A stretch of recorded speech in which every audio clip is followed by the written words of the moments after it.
Hi friends, welcome back to my channel டூ ஹார் DSR. இன்றைக்கி வந்து பார்த்திங்கன்னா மாங்காய் பச்சடி எப்படி செய்யுதுன்னு பார்க்கலாங்க.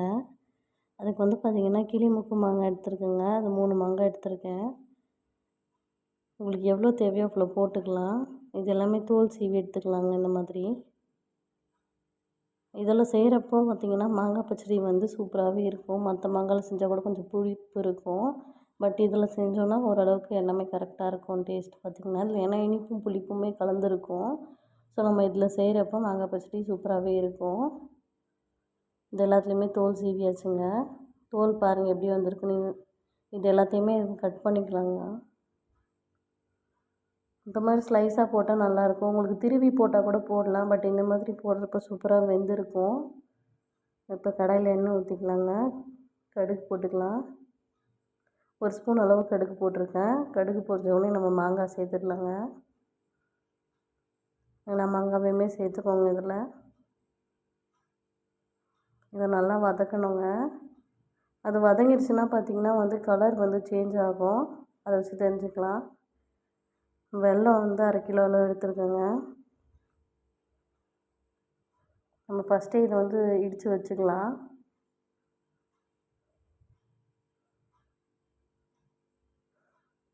நீங்கள் பாகு மாதிரி எடுத்து செய்யலாம். ஆனால் வந்து இதில் இப்படியே செய்கிறப்போ டேஸ்ட் வந்து சூப்பராகவே இருக்கும். அதுக்கு தேவையான அளவு உப்பு சேர்த்துக்கலாங்க. 1 ஸ்பூன் அளவு மிளகாத்தூள் சேர்த்துருக்கேன். இது எல்லாத்தையுமே நல்லா வதக்கிக்கலாம்.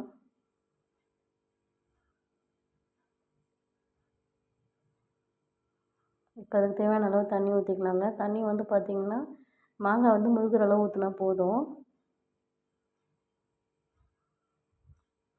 தட்டு போட்டு மூடி வச்சுருங்க சிம்மில் வச்சு. ஃபஸ்ட்லேயே போட்டால் காரம் இதுவாகிடும். அதனால இந்த டைமில் போடலாங்க. 2 மிளகா வந்து காஞ்ச மிளகா போட்டிருக்கேங்க. உங்களுக்கு தேவைன்னா போட்டுக்கோங்க, இல்லைன்னா வேணாம். கொஞ்சம் காரமாக இருக்கட்டும்ன்றதுக்காக நான் போட்டேன். அது வெள்ளத்தில் ஊறுறப்போ பார்த்திங்கன்னா காரம் தெரியாது, நல்லாயிருக்கும். அதுக்காக தான் இது சேர்த்துருக்கேன். இப்போ பார்த்திங்கன்னா தண்ணி வந்து இந்த மாதிரி எடுத்திங்கன்னா கொஞ்சம் திக்காக இருக்கும். அந்த டைமில் வந்து நம்ம வெல்லம் சேர்த்தோன்னா வந்து 2மே மெல்ட் ஆகி வேகிறதுக்கு வந்து மாங்காவோட சூப்பராக இருக்கும் பச்சடிக்கு. ஸோ நம்ம இந்த டைமில் வந்து வெல்லம் சேர்த்துக்கலாங்க.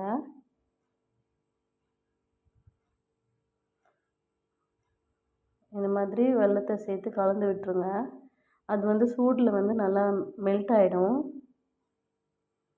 பாருங்கள் எல்லாமே எப்படி மெல்ட் ஆகுதுன்னு சொல்லிட்டு. இதை நல்லா வேக விடணுங்க. கலர் அப்போக்கும் இப்போக்கும் உங்களுக்கு நல்லாவே டிஃப்ரெண்ட் தெரியும். பார்த்திங்கன்னா இந்தளவு வெந்த அப்புறம் சிம்மில் வச்சுக்கலாங்க.